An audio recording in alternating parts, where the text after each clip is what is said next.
All right, welcome. This explainer is for you, the owners of retail food businesses and butcher shops. We're going to talk about how to stop seeing inventory management as a chore and start seeing it as a powerful way to boost your profits.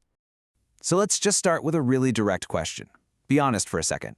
How much money are you literally throwing in the bin every single week from products you can't sell? It's a number that can be tough to look at, but it adds up fast.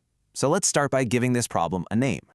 In your business, this loss actually has a specific name, FIRA. It's all that waste, the stuff from deboning, from cutting, and from trimming. And every little bit of that directly eats into your profits. With meat being so perishable, getting a handle on this is, well, it's everything. So here's our plan to tackle this head-on. First, we're going to look at what this waste is really costing you. Then, we'll build a system using traceability, something you're already doing. We'll cover a simple rotation method called FIFO, and then, the really cool part, we'll show you how to use data you already have to make smarter orders. Finally, we'll put it all into practice. All right, let's dive right into Section 1, the cost of waste. And I want you to think about this not just as, some spoiled product, but as a real, constant drain on your business's finances. As you know better than anyone, meat is an incredibly perishable food. The whole production chain has this super strict, always changing legal framework. It's all about safety, which is great, but it also means the pressure's on you to manage every single piece perfectly.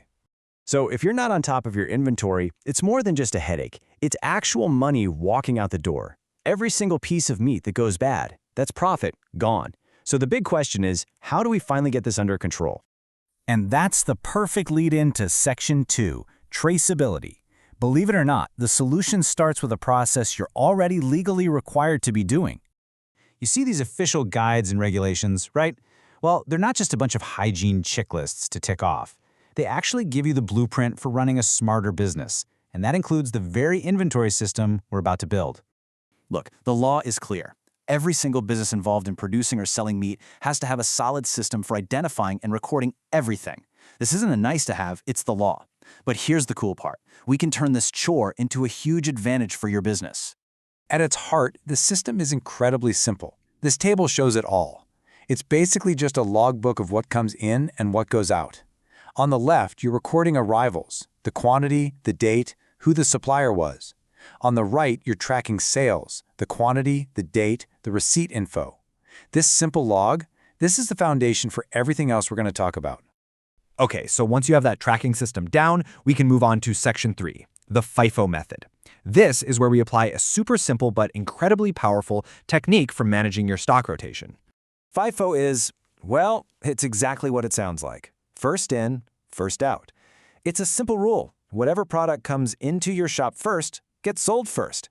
The goal here is just common sense, right? You sell the older stuff before it even has a chance to expire. Your customers get the freshest product, and you get way less waste. And this isn't some abstract idea. It's a physical thing you do in the shop. When that new delivery arrives, you check the dates, and you put it behind the stuff that's already there. Then, you and your team always serve customers from the front. It's that simple. And it's how you stop older products from getting forgotten in the back of the fridge. Now, there's a close cousin to FIFO called FIFO. That's first expired, first out. So while FIFO is based on when something arrived, FIFO is even more precise. It's based on the actual expiration date. This is super useful if you get shipments that have different shelf lives, but the principle is exactly the same. Always sell the product that's going to expire the soonest. All right, let's move on to Section 4, smart ordering with data. This is where it gets really interesting, because we're going to connect these physical habits to the data that you're already collecting every single day, maybe without even realizing how powerful it is. Thanks to a Greek law, you are legally required to print the country of origin and the exact weight of each item on every single customer receipt. Now, I know what you might be thinking. Great, another rule to follow. But hang on. Think about it for a second. What is all that data, the data you're legally required to print on every single transaction? What does that actually mean for your future orders? The answer? It means everything. What it means is that your cash register is not just a machine for taking money. It is a powerful data analytics tool. It's sitting there meticulously recording exactly what you sell, how much of it you sell, and when you sell it, giving you a crystal clear picture of the patterns in your business. By analyzing this sales data, you can literally just print out the monthly sales report from your machine. You'll see those patterns jump out at you.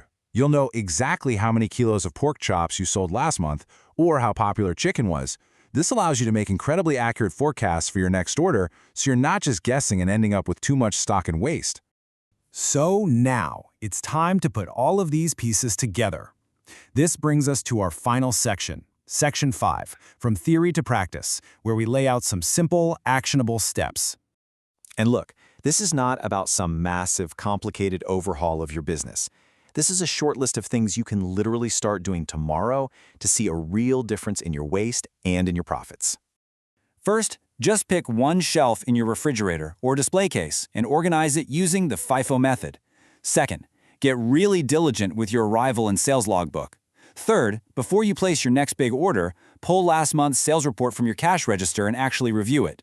And finally, and this is key, make sure your staff understands these simple rules. Consistency is what makes this work. It really is that straightforward. By combining mandatory record keeping with simple stock rotation and data you already have, you can stop guessing and start knowing. You can systematically reduce waste and directly improve your bottom line. The tools are already in your hands. So are you ready to turn waste into profit?